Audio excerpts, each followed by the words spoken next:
The transmission began with laughter. Not polite laughter. Not nervous laughter.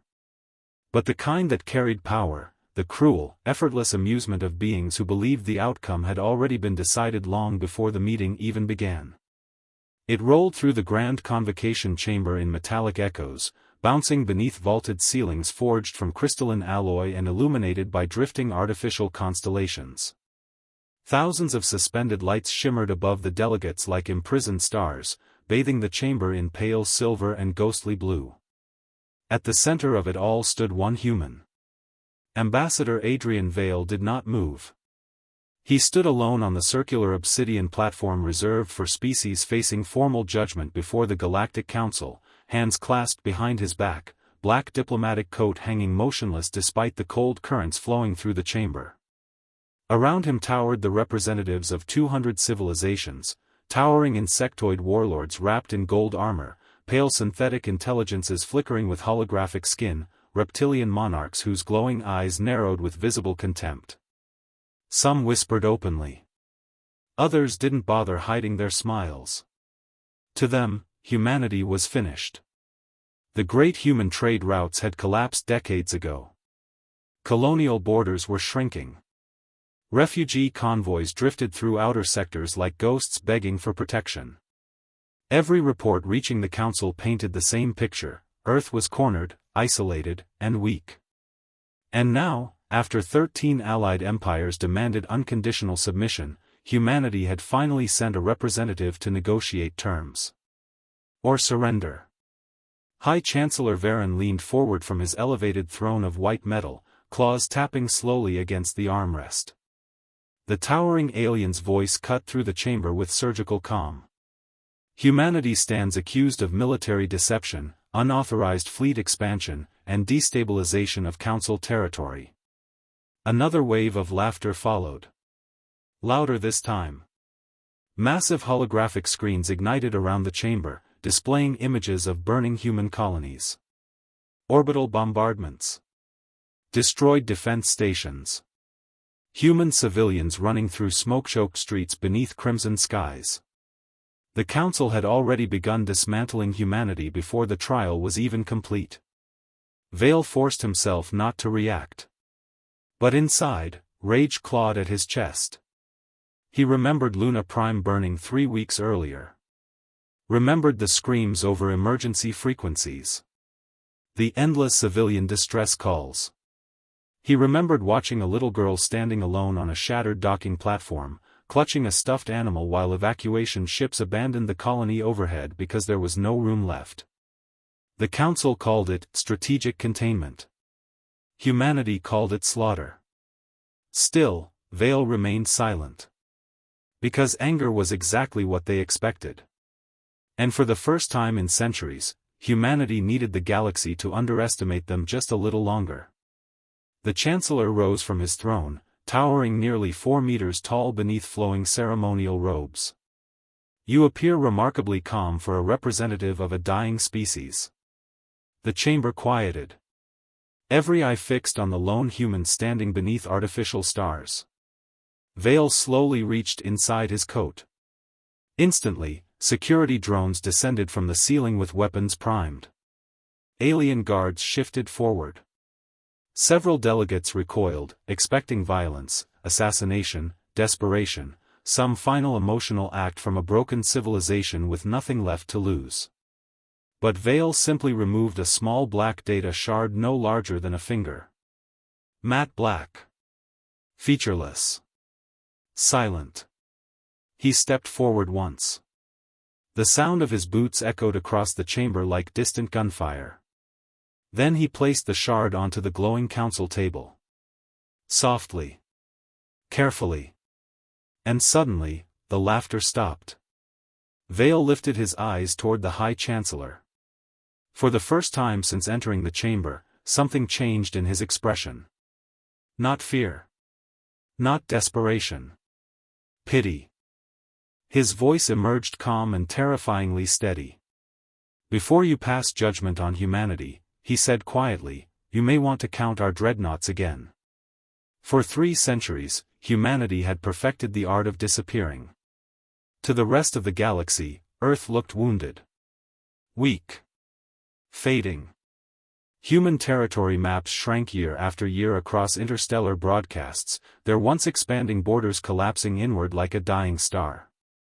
Merchant routes vanished. Frontier colonies went dark. Entire fleets were officially decommissioned under Council supervision. Historians from rival empires openly predicted that humanity would dissolve within another generation, absorbed slowly into stronger civilizations like dust swallowed by gravity. That was exactly what humanity wanted them to believe. Beyond the monitored sectors of known space, far past the regulated hyperlanes and ancient trade corridors, there existed regions no alien empire cared to explore. Dead systems. Collapsed stars. Graveyards of failed civilizations abandoned after old galactic wars. Places where navigation satellites malfunctioned and long-range scanners returned only silence. That silence became humanity's shield. Deep within the black orbit of a dying red giant known only as Helios 9, construction never stopped. Vast shipyards stretched across the void in impossible layers, surrounding the star like mechanical rings forged by gods. Millions of welding drones moved in synchronized swarms, their blue plasma torches flickering endlessly against unfinished hulls larger than cities. Entire mountains of refined titanium drifted through magnetic rails while automated factories hammered armor plating into place with thunderous force. The sound was constant. Metal screaming against metal. Engines roaring in vacuum chambers. Warning sirens echoing through industrial corridors that never slept. Humanity had vanished from the galaxy because humanity had gone underground. Admiral Elias Kane stood alone on the observation deck of the TSV Resolute, staring through reinforced glass at the endless armada taking shape beyond the station. The shipyard lights reflected across his tired eyes like distant explosions. Row after row of dreadnoughts floated in absolute stillness, their dark hulls unfinished yet already terrifying. Some were kilometers long, bristling with rail cannons capable of cracking moons apart. Others carried entire fighter fleets within armored interiors designed for wars humanity prayed would never come. 500,000. Even now, the number barely felt real. Kane exhaled slowly, gripping his hands behind his back as workers and officers rushed through the command deck around him. Young recruits passed carrying datapads and tactical projections, most of them born in hidden colonies that had never seen open galactic civilization. To them, the Council existed only as stories, distant rulers who preached peace while quietly strangling humanity system by system. A soft mechanical voice interrupted his thoughts. Dreadnought Line Sigma 3 completed ahead of schedule, Admiral. Kane turned toward the holographic intelligence hovering beside him. Its form flickered with pale blue light, emotionless and precise. Crew readiness, he asked quietly. 98% combat capable. Combat capable. The phrase lingered heavily in the air. Because none of this had been built for defense anymore. That illusion died years ago. Kane looked back toward the shipyards, toward the endless steel giants sleeping in darkness beneath the crimson glow of Helios 9. He remembered when these facilities began as desperate contingency plans after the first human colonies disappeared. Small hidden outposts. Emergency fleets. Survival measures. But fear changes civilizations. And grief reshapes them completely. Every destroyed colony, every massacre buried beneath Council propaganda, every unanswered distress signal had added another layer to humanity's resolve. What began as preparation slowly evolved into something far larger. Something colder. More patient. Humanity wasn't rebuilding its future anymore. Humanity was preparing for the day the galaxy finally forced them to stop hiding. An alarm suddenly pulsed across the command deck. Red lights flooded the observation chamber. Officers froze. Tactical screens ignited one after another. Incoming transmission. Priority Alpha. Galactic Council emergency session. Kane's expression hardened instantly. Far beyond the hidden shipyards, the galaxy was moving again. And somewhere deep inside his chest, beneath decades of discipline and command, he felt the first distant tremor of the storm humanity had spent 300 years preparing to unleash. The order arrived without warning. No declaration of war. No emergency debate. No final negotiation. Just a single encrypted directive transmitted across every military channel within Council-controlled space. Initiate preventive cleansing. At first, nobody on Luna Prime understood what it meant. The colony world had always been peaceful, a silver-blue industrial moon orbiting the gas giant Tyrannus, home to nearly 40 million civilians and one of humanity's largest medical research centers.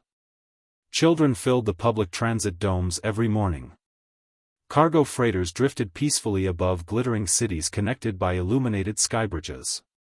Artificial rain fell softly through climate-controlled districts where musicians played beneath holographic lanterns and vendors sold steaming street food under neon signs written in dozens of Earth languages.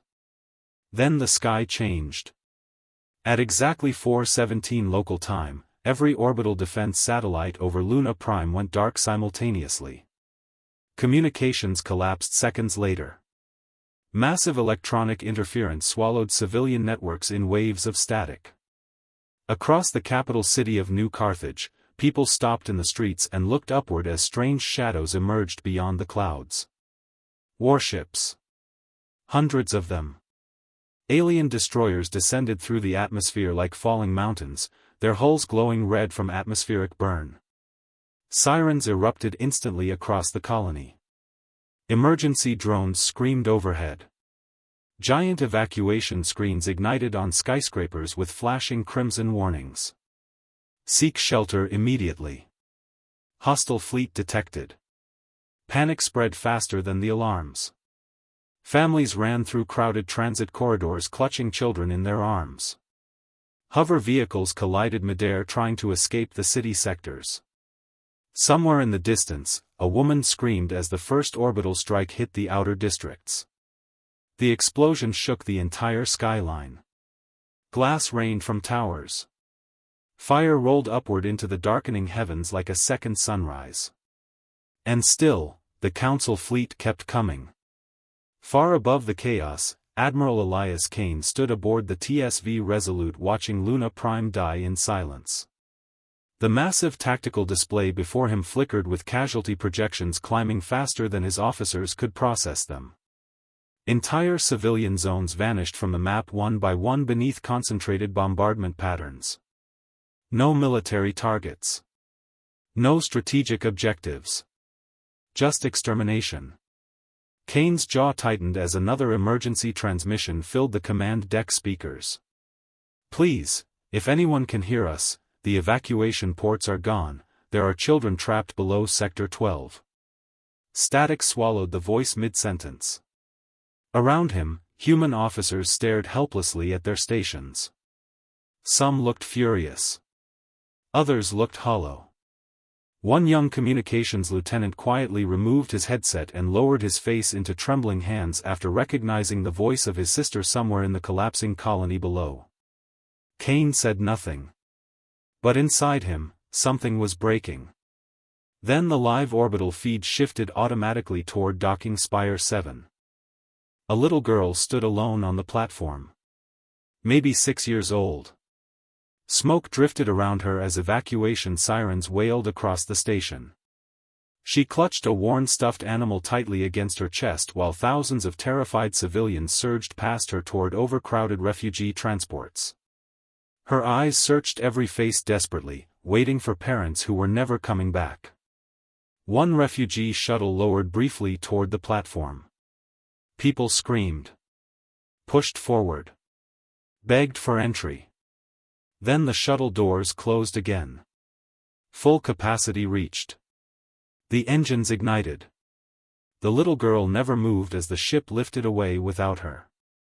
For one horrifying second, Kane saw his own daughter in her face. And suddenly, all the speeches about diplomacy, coexistence, restraint, felt grotesquely meaningless. An officer turned toward him, voice shaking. "Admiral, the Council fleets are advancing toward 3 more colonies. The bridge fell silent. Everyone waited for the order they prayed would never come.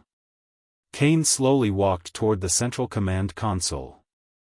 His reflection stared back at him from the dark tactical glass, older than he remembered, exhausted beyond words, but no longer uncertain. For decades, humanity had endured humiliation to avoid another galactic war. They had hidden their strength, swallowed every insult, buried every massacre beneath silence because survival demanded patience. But Luna Prime changed everything. Kane placed his hand against the encrypted command panel hidden beneath the console surface. The screen illuminated blood red beneath his fingertips. Classified authorization detected. Protocol Leviathan. For the first time in 300 years, humanity stopped preparing for war and began preparing to end it. The galaxy discovered the truth 40 minutes later. At first, it appeared to be a sensor malfunction. Deep inside the Galactic Council's strategic monitoring nexus, a colossal station suspended above the core world of Ethros, thousands of analysts stared in confusion as warning symbols erupted across their holographic displays. Long-range detection grids flickered violently. Deep space observatories returned impossible mass readings from sectors previously marked barren and inactive. Automated systems began issuing contradiction alerts faster than technicians could silence them. One officer laughed nervously. Another demanded recalibration. A third whispered the word impossible under his breath like a prayer. Then the numbers kept rising. Across the massive chamber, tactical projections expanded into glowing star maps stretching from floor to ceiling. Red markers appeared first near abandoned mining systems. Then near dead stars. Then beyond the outer galactic rim itself. Every few seconds, more signals ignited across the void in synchronized waves. Warships. Not scattered fleets. Not hidden outposts. Entire armadas. The room fell silent except for the frantic clicking of keyboards and overlapping emergency broadcasts. Analysts began speaking over one another in rising panic. Confirmed gravitational displacement in Sector 9. Additional signatures emerging beyond the Perseus corridor. These readings can't be accurate. They're still increasing. High Chancellor Varen stormed into the Nexus moments later, his ceremonial robes trailing behind him as military advisors rushed to meet him. The towering alien leader's expression remained calm at first, coldly irritated more than concerned. "What exactly am I looking at?" he demanded. Nobody answered immediately. Because nobody wanted to say it aloud. At the center of the chamber, the primary tactical display zoomed inward toward a black region of space officially categorized for centuries as uninhabitable. The void shimmered strangely. Then reality itself seemed to tear apart. Slip space ruptures opened by the thousands. Massive rings of blue-white energy expanded across the darkness like wounds in the fabric of existence. From within them emerged shapes so enormous they eclipsed entire defense stations. Human dreadnoughts. Endless rows of them. Their hulls were matte black, absorbing starlight so completely they looked less like ships and more like moving voids. Rail cannon batteries lined their armored spines like the weapons of ancient gods. One appeared. Then 50. Then thousands. The tactical AI attempted a fleet count. Error. Overflow detected. A junior analyst swallowed hard before speaking with a trembling voice. Estimated active human naval presence now exceeds 400,000 vessels. The room exploded into chaos. Military officials shouted conflicting orders. Emergency fleets were scrambled across nearby sectors. Communications officers desperately attempted to contact frontier defenses that had already gone dark beneath the advancing human formations. Across the holographic map, red warning symbols spread like infection through Council territory. And still the number climbed higher. 500,000. The words hit the chamber like a physical force. Varen stared at the tactical display in absolute disbelief.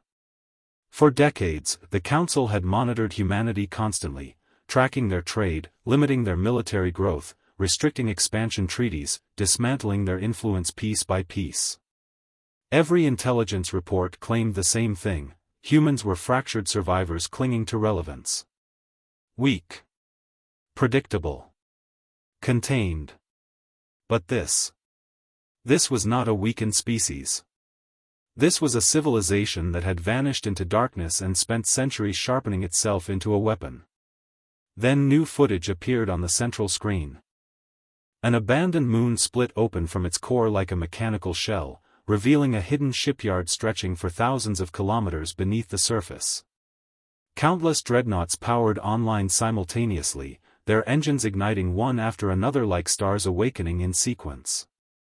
Nearby planets unfolded into fortress factories concealed beneath artificial crusts. Entire asteroid belts shifted formation, revealing concealed defense arrays buried for generations. Humanity had hidden an empire inside the graveyards of the galaxy. And nobody had seen it coming. The Chancellor slowly stepped backward, the confidence draining from his expression for the first time in living memory. Around him, terrified officials stared at the expanding tide of human warships consuming the galactic map. Then the final transmission arrived. A single encrypted message broadcast across every Council frequency. No threats. No demands. Only one sentence spoken in Admiral Kane's calm, exhausted voice. You were never hunting a dying species. A pause followed. Then came the words that froze an entire galaxy in terror. You were cornering humanity while it armed itself. When the first battle began above the Orion expanse, the stars themselves disappeared behind human warships. Space did not feel empty anymore. It felt occupied, crowded with something vast, deliberate, and unforgiving. The Orion expanse, once a quiet stretch of nebula-lit void where trade vessels drifted like dust through colored clouds, was suddenly transformed into a battlefield so immense it defied comprehension. Entire constellations vanished behind the silhouettes of advancing dreadnoughts. Light from distant suns fractured against kilometer-long hulls, scattering across black armor like shattered glass.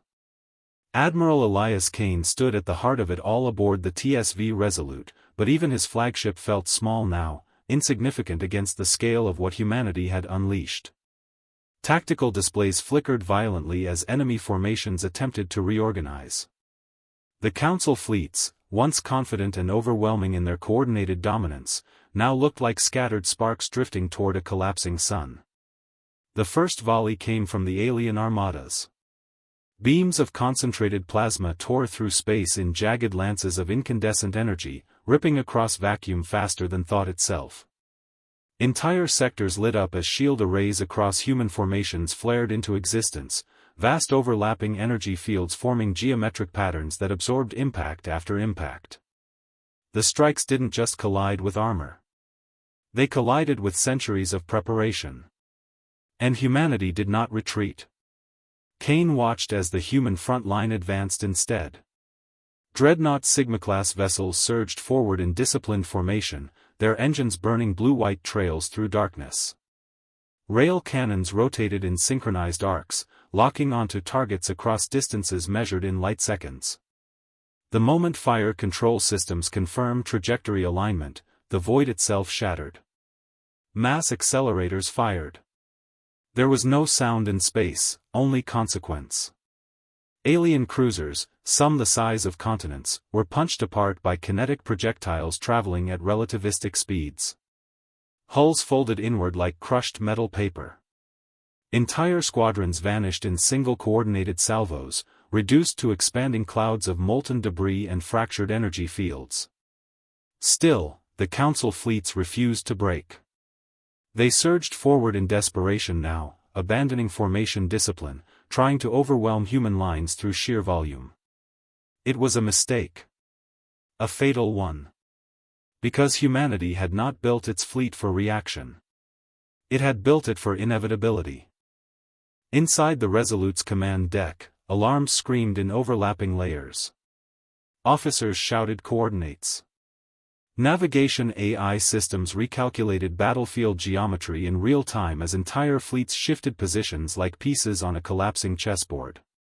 Kane remained silent, his eyes tracking the impossible scale of destruction unfolding across multiple star systems simultaneously. Then came the boarding actions. Human strike pods launched from hidden bays within dreadnought hulls, tearing through space in controlled ballistic arcs. They impacted alien capital ships and detonated in precise breaches. Within seconds, armored human marines were inside enemy vessels, moving through smoke-filled corridors illuminated by emergency crimson lighting. What followed was not chaos. It was execution. Cleared corridors. Secured command decks. Disabled engines. Severed communication arrays. Each action precise, rehearsed, and disturbingly efficient. Alien defenders fought fiercely, no one could deny that, but they fought something that had spent centuries imagining every possible form of resistance. And always, there was the message. Broadcast across every captured channel, repeated endlessly in calm, emotionless human voices. You were given every chance to stop. Kane finally spoke, his voice barely above a whisper. How many systems are engaged? A tactical officer answered, face pale. All of them, Admiral. Every concealed fleet. Every dormant shipyard. Full activation across human deep space reserves. The meaning of that statement hung in the air like gravity. This was not a defensive response anymore. This was total unmasking. Across the battlefield, Council formations began to collapse under coordinated human pressure. Entire sectors went dark as communication relays were destroyed in synchronized strikes. Supply lines evaporated. Reinforcement routes were cut off before they even arrived. It was as if humanity was not reacting to the battle at all, but had already written its outcome centuries in advance. And then Kane saw it. At the far edge of the expanse, a single human dreadnought advanced beyond the front line. Larger than any other vessel. Older markings. Blackened armor scarred by time and war. Its name appeared across tactical displays in silent reverence. Leviathan Prime. Its cannons rotated once. Slowly. Deliberately. And for the first time in the battle, even the alien fleets hesitated. Because they finally understood what they were fighting. Not an army. Not a rebellion. But a civilization that had decided war would never reach its home again. 3 days later, the Galactic Council surrendered unconditionally. The words did not echo through triumph or celebration. They fell instead like something heavy being placed on a funeral altar, quiet, final, irreversible. Across the core worlds, across the shattered frontier sectors, across every surviving relay still capable of broadcasting truth, the message repeated itself in 1,000 languages: total surrender.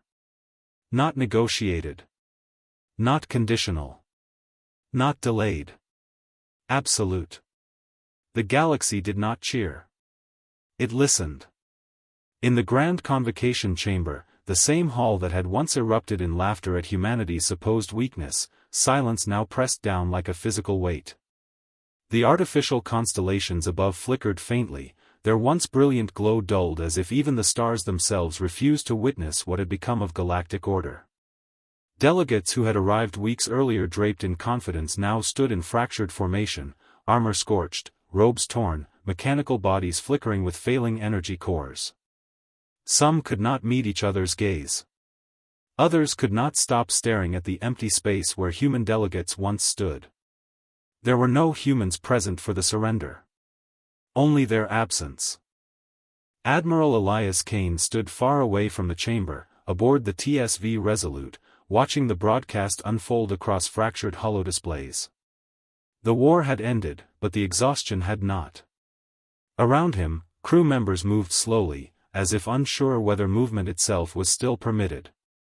Alarms had gone silent hours ago. Tactical overlays had faded into standby darkness. The ship, once vibrating with the intensity of war, now felt like a cathedral after judgment had been passed. Kane's reflection appeared faintly in the viewport glass. He looked older than he remembered. Not from time, but from consequence. He had seen the Orion expanse burn. He had watched 500,000 dreadnoughts move like a single thought across the void. He had heard alien fleets break apart not with sound, but with silence, the silence of systems going dark one by one, of civilizations realizing too late that they were not the hunters in this story. And yet, victory did not feel like victory. A subordinate officer approached cautiously. "Admiral, remaining Council fleets are requesting ceasefire corridors. Human forces are holding position at all major system boundaries." Kane nodded once. No celebration. No relief. Only acknowledgement. "Establish containment protocols," he said quietly. "No further advancement unless fired upon." The officer hesitated. "And the captured systems?" Kane turned slightly toward the darkness beyond the viewport. Somewhere out there, thousands of star systems still smoldered with the aftermath of war. Entire fleets drifted in silent debris fields.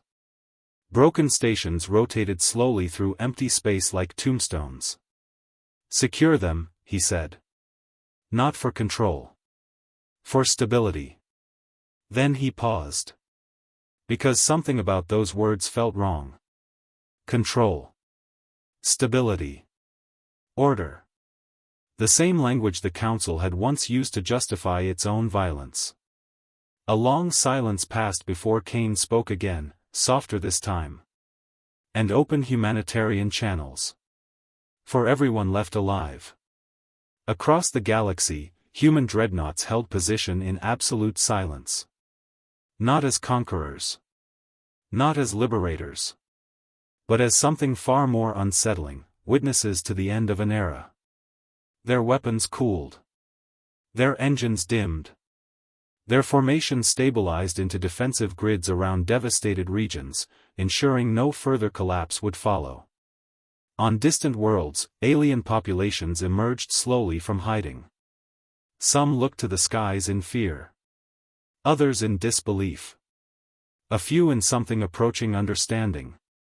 For the first time in centuries, the galaxy was not being ruled through fear or persuasion, but forced into stillness by the sheer weight of what humanity had become. Back in the Council chamber, High Chancellor Varen lowered his head. The arrogance was gone now. So was certainty. Only exhaustion remained, carved deep into his posture like age beyond measure. "What are they going to do to us?" someone whispered. No one answered. Because across the stars, humanity was not issuing demands. Not broadcasting threats. Not declaring dominion. They were simply watching. And in that watching, something terrifyingly clear emerged across the fractured remnants of galactic civilization. Humanity had not come to rule the galaxy. It had come to ensure that no one would ever again decide humanity did not deserve to exist.